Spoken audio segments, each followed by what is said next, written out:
You look too. I am the greatest human being ever for adopting you. People and Pups! People and Pups!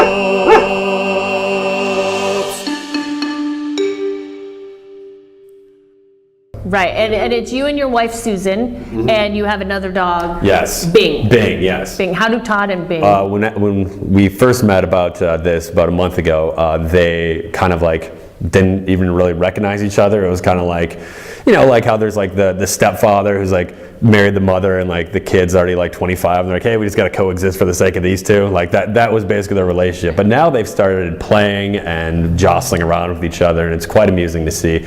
Bing is definitely the alpha male and Todd's more of the sidekick. Do you feel like you've learned anything from Todd? Yeah, definitely. I mean, you know, again, this is the first time I've ever had anything that's dependent on me. Well, you have rats. No, yeah. Well, You have pet rats? yeah, we have pet rats, but you know, They're not that dependent. well, They're you know, pretty easy. yeah, basically you have to feed them and, you know, be like, all right, back to being a rat in there. But, you know, Todd, you got to walk them. Yeah, I found myself getting up earlier. You know, my after work for the job I have, usually you have to do some sort of networking at night, and I've moved all that up to networking in the afternoon just so I can come home and see this guy. To be with Todd. To be with Todd, basically. It's kind of like, you know, Susan and I are planning on having kids someday, and it's kind of like the minor leagues of that. That's great. So you started with the rats, you're moving on to the Move dogs. on to the dogs. Someday, hopefully the kids. Correct, right. Right. I don't know where we go from there. Oh, you though. got your parents back in your house. That's what you get. Oh.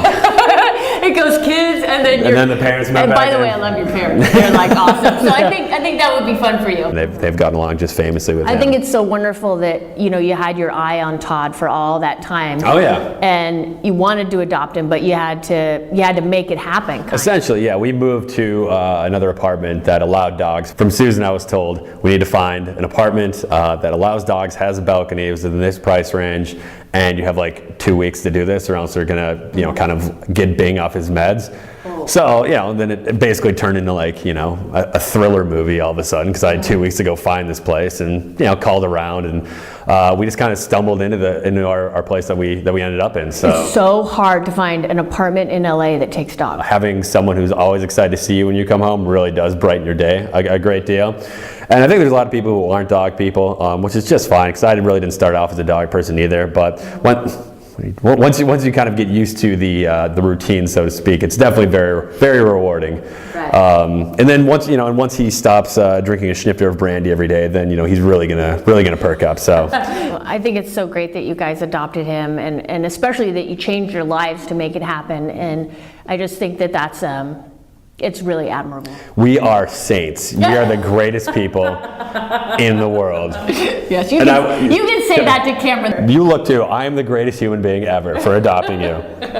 So today on People and Pups, we had Mike and his dog Todd.